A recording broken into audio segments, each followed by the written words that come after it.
বাংলাদেশে তো ইলেক্টেড কোনো বডি নেই, ইলেক্টেড গভর্নমেন্ট নেই। ভারত কি তাহলে কার সঙ্গে কথা বলবে? যে ওদের দায়িত্ব নেবে, যে ওদের দায়িত্বে আছে তাকেই প্রথমে অ্যাপ্রোচটা করবে। এটা জেনারেল অ্যাপ্রোচ, এটাতে কোনো ইলেক্টেড গভর্নমেন্ট ডিসিশন মেকিং এ ইম্পর্টেন্ট, কিন্তু অ্যাপ্রোচ আমি ফেলতেই পারি, আমি চিঠি দিতেই পারি। আগে যেমন অবজারভেশনসের চিঠিগুলো গেছিল, সেটা তো একটা অ্যাড্রেসে গেছিল, সেটা তো একটা লোকের কাছে গেছিল। সে সিমিলার অবজারভেশন যে আমাদের দেশের ভিতরে আমাদের ইন্টারনাল টেরিটরির মধ্যে একটা ওয়েল আর্টিকুলেটেড ইভেন্ট ঘটিয়েছে, যাতে বহু মানুষের ক্ষয়ক্ষতি হয়েছে এবং আরও বড় অনেক রকম গণ্ডগোল বাঁধতে পারতো, আমাদের দেশের ন্যাশনাল সিকিউরিটি বিপন্ন হতে পারত। আপনাদের এখানে যোগাযোগ পাওয়া গেছে, আপনারা এই বিষয় সম্বন্ধে আপনাদের স্ট্যান্ডটা ক্লিয়ার করুন। এবার বাংলাদেশের যারা দায়িত্বে আছেন তাদেরকে লিখিতভাবে জবাব দিতে হবে এই পোডিয়ামে যে আমরা এটার দায়িত্ব নিলাম কি আমরা এটার দায়িত্ব নিলাম না। ও বলতেই পারে যে হ্যাঁ, আমাদের এখানে যে সংগঠনগুলো আছে তারা এই ধরনের খারাপ কাজ ঘটিয়েছে এবং আমরা তাদেরকে প্রচণ্ড রকমভাবে ইন্ডিয়ার হাতে তুলে দিতে চাই, বা আমরা এটাকে আমাদের বাংলাদেশি আমরা এদেরকে অ্যারেস্ট করতে চাই বা এই ধরনের ঘটনা ঘটাতে চাই। That is also a possible solution. সেটা বাংলাদেশ যদি করে আমি বলবো সেটা বুদ্ধিমানের কাজ। সেটা যদি না করে, যেমন পাকিস্তান দীর্ঘকাল ধরে করে এসছে, বহু রকমের সিজফায়ার করেছে, বহু রকমের মানুষকে উল্টোপাল্টাভাবে অ্যাটাক করেছে, আমাদের নাশকতা ঘটিয়েছে ভারতবর্ষের ভিতরে, তাদেরকে যখন ইনভেস্টিগেশনের জন্য আহ্বান জানানো হয়েছে, প্রশ্ন করা হয়েছে, তারা সবসময় বলেছে আমরা জানি না, কে করছে আমরা জানি না। পরবর্তীকালে তাদের ইনভলভমেন্ট ডাইরেক্টলি পাওয়া গেছে। তখন কিন্তু 26/11 একটা জলজ্যান্ত উদাহরণ, just an example, there are millions of examples. পয়েন্টটা হচ্ছে বাংলাদেশ যদি এই পথে হাঁটে তাহলে কিন্তু বাংলাদেশের বিপদ বাংলাদেশ বাড়াবে। কারণ ইন্ডিয়ার সেকেন্ড স্টেজ যেটা হবে সেটা হলো এই যে গোটা ঘটনাটা ঘটবে, এই গোটা ঘটনাটাকে তারা কিন্তু ইন্টারন্যাশনালাইজ করতে চাইবে। ইন্টারন্যাশনালাইজ কেন করতে চাইবে? ইন্টারন্যাশনালি ভারতের যে স্টেটাসটা আছে সেটা কিন্তু বাংলাদেশ তার তুলনায় কিচ্ছু না।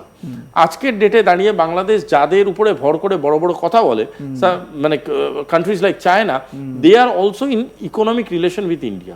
চায়না খুব ভালো মতনই জানে India is a very very big consumer market.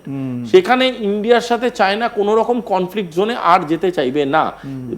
China তখন কি করতে পারে? চায়নার সামনে যদি এই ধরনের তথ্য ফেলে দেয় বা ইন্টারন্যাশনাল যে কোনো পোডিয়ামে একটা তথ্য ফেলে দেয়, বিমস্টেকে ফেলে দেয়, ব্রিক্সে এই নিয়ে আলোচনা করে, ইউএন এর কাছে আলোচনা করে, কি বলতে পারে ইন্ডিয়া? যে দেখুন আমাদের ইন্টারনাল সিকিউরিটি হ্যাম্পার করার চেষ্টা করছে এরকম কিছু সংগঠন যারা বাংলাদেশের মধ্যে আছে এবং যাদের বাংলাদেশ গভর্নমেন্ট প্রোটেক্ট করছে, সেই ধরনের মানুষ এবং government officials of Bangladesh are also related, এরকম তথ্য আমাদের কাছে এসছে। শুধু আপনারা ডিসাইড করুন হোয়াট টু ডু। সেক্ষেত্রে আমি তোমাকে বলছি যেটা ঘটতে পারে, looking as India as an opportunity, as a very very important territory, বহু দেশ ব্যাকফুটে চলে যাবে সাপোর্টিং বাংলাদেশ। তারা চেষ্টা করবে সঙ্গে সঙ্গে ইন্ডিয়ার সাথে কানেক্টিভিটি তৈরি করার এবং ইন্ডিয়ার পাশে এসে দাঁড়ানো। সেক্ষেত্রে বাংলাদেশের কিন্তু ইন্টারনাল প্রেশার সাংঘাতিকভাবে বাড়বে। এবং আমি বারবার বলছি আবার, চায়না সেক্ষেত্রে নয় একটা ভীষণ নিউট্রাল স্ট্যান্ড নেবে, নয় প্রো ইন্ডিয়া স্ট্যান্ড নেবে। কেন নেবে? কারণ চায়না ইকোনমিটা বোঝে, চায়না ক্যাপিটালিস্ট মাইন্ডসেটটা ভালো মতো বোঝে, চায়না জানে কিভাবে তার মালপত্র যা তৈরি হচ্ছে, ম্যানুফ্যাকচার্ড গুডস কোথায় বিক্রি হবে, তারা ভালো করে বোঝে এবং ব্যবসায়িক মাইন্ডসেটে সে কোনোদিনই কনজিউমার মার্কেটের সাথে ঝামেলায় যাবে না। তাই জন্য চায়না সবসময় চাইবে এমন একটা স্ট্যান্ড নিতে, make a very clear statement যে ভাই তুমি যদি এরকম ঘটনা ঘটিয়ে থাকো তার দায়িত্ব নাও, যারা যারা আছে তাদের শাস্তি দাও, don't get into hour business line. Simple কথা। থার্ড, যেটা ভীষণ ভীষণ গুরুত্বপূর্ণ একটা জিনিস, সেটা হলো ভারত যেই মুহূর্তে ইন্টারন্যাশনাল সাপোর্টটা যদি পেয়ে যাচ্ছে, সেই মুহূর্তে ভারত নিজের অলরেডি কিছু স্যাংশনস বাংলাদেশকে দিয়েছে। স্যাংশনস শুধু বাড়বে নয়, ভারতবর্ষ আজকের ডেটে এমন এমন পোডিয়ামের মেম্বার এবং চেয়ার হোল্ড করে, যে পোডিয়ামগুলোকে ইউজ করে বাংলাদেশকে মাল্টিপল স্যাংশনসের সামনে ফেলতে পারে। সেই মাল্টিপল স্যাংশনস হ্যান্ডেল করার ক্ষমতা বাংলাদেশের নেই। বাংলাদেশ তার মানে কি বলে ইমিডিয়েট গুরুত্ব থেকে স্বাধীনতার সময়কার টাকা ফেরত চাইছে। মানে আমি আজকে একজন বিশিষ্ট ভদ্রলোকের সাথে কথা বলছিলাম, আমি তাকে বলছিলাম যে এই প্রক্রিয়াটা যদি শুরু হয় আমরা এটাকে ওয়েলকাম করতে চাই। তার কারণ হচ্ছে আমরা তাহলে ইউকের সাথে কথা বলবো আমাদের স্বাধীনতার সময়কার টাকা পয়সা ফেরত দিতে, তাহলে which is almost like 3 times of their own. ফিরে আসবে। কোহিনূর কি বলো, ওদের জিডিপি 3 times ফেরত আসবে। So it's huge. যাই হোক, এই ধরনের বোকা বোকা ওরা ডিমান্ড করেছে এবং বাংলাদেশ মনে করে পাকিস্তান দাঁড়াবে। পাকিস্তান বাংলাদেশের ইন্টারনাল ম্যাটার, সেটা নিয়ে আমি কোনো মন্তব্য করতে ইচ্ছুক নই আপাতত। কিন্তু বাংলাদেশের বোঝা উচিত এই ধরনের যে শিশুসুলভ আচরণগুলো করছে সেই শিশুসুলভ আচরণগুলো যদি একটা বড় সিন্ডিকেট বা একটা সিনার্জিক এনভায়রনমেন্টে তারা সবাই মিলে বলে যে আমরা এটাকে ভালো চোখে দেখলাম না, যখন গ্লোবাল পিসের কথা বলা হচ্ছে, যখন ডোনাল্ড ট্রাম্প নিজের জায়গা থেকে বলছে উই ওয়ান্ট পিস এভরিওয়্যার, যখন কনফ্লিক্টকে খুব খারাপ চোখে দেখা হচ্ছে, যখন even Russia is about to answer why it is doing something or the other, যেখানে ইসরায়েল প্যালেস্টাইন এভরিওয়্যার পিস নিয়ে কথা হচ্ছে, সেখানে যদি কোনো দেশ আর্টিকুলেটেড ভাবে কোনো দেশের মধ্যে কোনো রকম এই ধরনের অশান্তি ঘটানোর জন্য ইনভলভ থাকে, তাহলে সেই দেশটা কিন্তু will become internationally answerable. Everybody তাকে কোয়েশ্চেন জিজ্ঞেস করবে এবং তারা উত্তর দিতে বাধ্য, তখন কিন্তু পালিয়ে বাঁচতে পারবে না, পরিষ্কার কথা।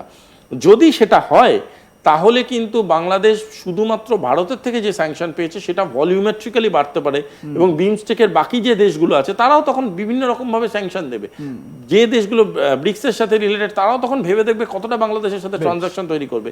আফ্রিকা, ইউরোপ সবাই ঘুরে দাঁড়াতে পারে। ইউনাইটেড স্টেটস অফ আমেরিকা বারবার বলেছে যে এই ধরনের জিনিস আমরা পছন্দ করি না, যদি করে Bangladesh can be the next Afghanistan.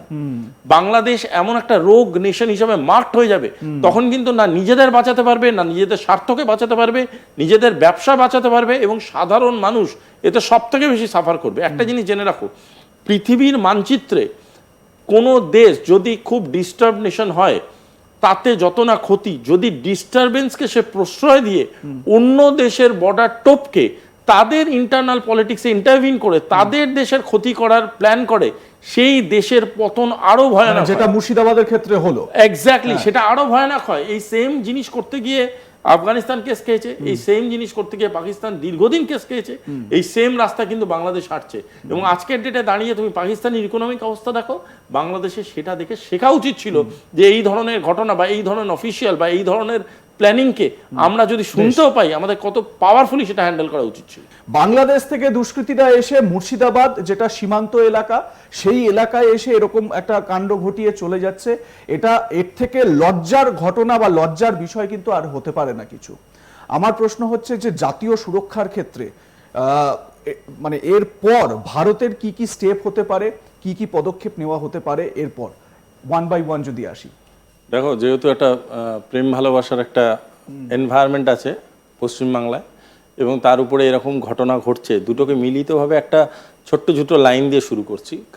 খায়ামের line আমার ঠিক মনে পড়ছে না এক্স্যাক্টলি কোন কবিতা, তো লাইনটা হচ্ছে এরকম অনেকটা, ইয়ে মোহব্বত হ্যায় মেরি জান, জিতনি বার চাহো তুম পুছ লো হামসে, জবাব আজ নেহি তো কাল হাম জরুর দেঙ্গে। পয়েন্টটা হলো যে বিভিন্ন রকমভাবে জাতীয় সুরক্ষার উপরে তো প্রশ্ন উঠছে, প্রশ্ন করছেও বিভিন্ন দেশ তাদের মতো করে। জবাব আমরা দেব, কারণ আমরা জানি জবাব কিভাবে দিতে হয়, কিন্তু আমরা প্রসিডিওরাল অ্যান্সারিং সিস্টেমের উপরে বিশ্বাস করি। আমরা হ্যাপাজার্ড ডিপ্লোমেসিতে বিশ্বাস করি না, আমরা ভীষণ ওয়েট অ্যান্ড ওয়াচ থিওরিতে ডিপ্লোমেসিকে পালন করি, এবং আমরা জানি কিভাবে একটা উত্তরকে সাজিয়ে একটা মানুষ অবধি পৌঁছে দিতে হয়। ভালো করে বোঝো একটা জিনিস, যে ঘটনাটা মুর্শিদাবাদে ঘটেছে তার গভর্নমেন্ট, সেন্ট্রাল গভর্নমেন্ট, এজেন্সি এবং স্টেট গভর্নমেন্টের তিন ধরনের ন্যারেটিভ আছে। যে ন্যারেটিভগুলো সেন্ট্রাল গভর্নমেন্ট এবং এজেন্সির ন্যারেটিভটা অনেকটা কাছাকাছি, কারণ সেন্ট্রাল গভর্নমেন্ট যে ন্যারেটিভ দেয় সেই ন্যারেটিভের পিছনে মূল্যবান তথ্য থাকে এজেন্সির তরফ থেকে, এবং সেগুলোকে কনসিডার করে বিভিন্ন অ্যানালিসিসের মাধ্যমে তারপর একটা ন্যারেটিভ দেন। স্টেট গভর্নমেন্টও সিমিলারলি তার মেশিনারির আমার বিশ্বাস প্রচুর